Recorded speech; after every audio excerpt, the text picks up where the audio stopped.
Hey everybody, this is CPR43 with a new update for you guys. So this is only going to be a short update because, well, I pretty much have the stuff done on the GP9. That's pretty much it.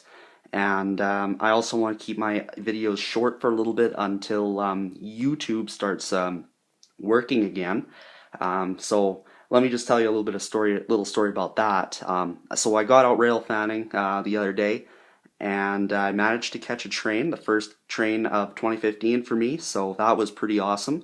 And I wanted to upload it on the same day that I caught it, but I was having issues with the upload screen on my iPod. I prefer to go into the website itself and use the desktop version and upload from there. And this time it was loading, but it wouldn't load the button to select the file that I wanted to upload. So that was really disappointing, and I actually had to go with the I always use before I changed my iPods. I always changed my iPod. I always used to use the camera option in the camera app, and there was a YouTube button there where you can upload straight from the camera app, and that's what I always used. But on this one, it doesn't really work. So I had to go with that option, and luckily it worked, but I can't do long videos with that option. So I'd probably be try to stick at around 6 minutes per video. So it's a little bit of a cut, but what can you do? Until I know that the iPod will start cooperating with the YouTube website again, I'm just going to be doing that instead. But I'm going to keep on trying there, and hopefully it'll start working. So I did some detailing to the GP9, and this is pretty much kind of like finalizing the front of the unit. I still have to do the pilot, and that is actually below the coupler. In case if you have one of these units, or if you've seen my other videos, there's a huge gap below the coupler, and a lot of people, like I post my detailing photos onto a Facebook group, which is Canadian Railway Modelers, and there's a few people there who kind of want a perfect pilot, stuff like that, so they kind of want it filled in. And I do know one spot where I could get where I can get the correct pilot, and that is Miniatures by Eric. He makes the correct pilot for the GP9s. So I'm thinking one of these days I'll order those pilots and stick them on. It's actually a full pilot with the footboards and everything like that, including the filler that goes below the coupler. The perfect one exactly for this model. So we'll see how it goes. I haven't put an order on yet. I'm not sure when I'll put an order on. Maybe I'll find the pilot in Calgary where trains and such, where they have Miniatures by Eric parts, but it all depends. So we'll see how that goes. Anywho, we'll look at the Classlights here. So this is a Miniatures by Eric number board, and it's got the Classlight housings. Now it didn't have any of the bulbs, but I was finally able to add those bulbs. So let's see if I can bring those in to focus over here.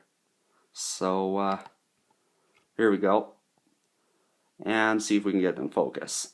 So those are the Classlights, and these were done using fiber optic ends by heating them up, and you know how the ends mushroom out and expand when they're heated. So I did that little trick with 0.5 millimeter strands of fiber optic, and they expanded out to 1 millimeter, which is exactly what I needed here. So they look very nice. I'm really happy with those, and you can see that the two inner ones are black, and that was just done using a black permanent marker. They're actually supposed to be red and green, and the clear, which is supposed to mimic the white ones, that was simple, and it really sticks out. Looks just fantastic to me. I actually never thought I'd get to these at any point, and because there's no detail manufacturer that I've seen that has done the what they're called jewels in detail term, done the correct size jewel, and I wouldn't actually want to do jewels anyways, because I think that they would kind of bulge out a little bit more, while these right here, they're like nice and flush with the housing, so I'm not going to complain about them. They're really nice, and just super happy that they turned out well. And now we're going to move down to another piece, which is the coupler cut bar. Now this is a custom cut bar that I did myself, and this was done using a wire. I'll show you guys that right here. So this is the wire that I got found on the ground, and I thought, well, this might serve as some useful purpose, and I never actually was able to use it until now, where the wire is like the perfect size for a coupler cut bar, and it's easy to bend. Now it's so easy to bend that actually you have to be so careful when actually installing the bar. So it was very, very tedious work, let me say. Now the reason that I went with a custom job instead of just going to get a detail part was because none of the detail parts that I've seen have the correct ends, which have these distinctive loops. They're actually, the detail parts are actually kind of squared more, and they're actually supposed to have like a little more of a triangle.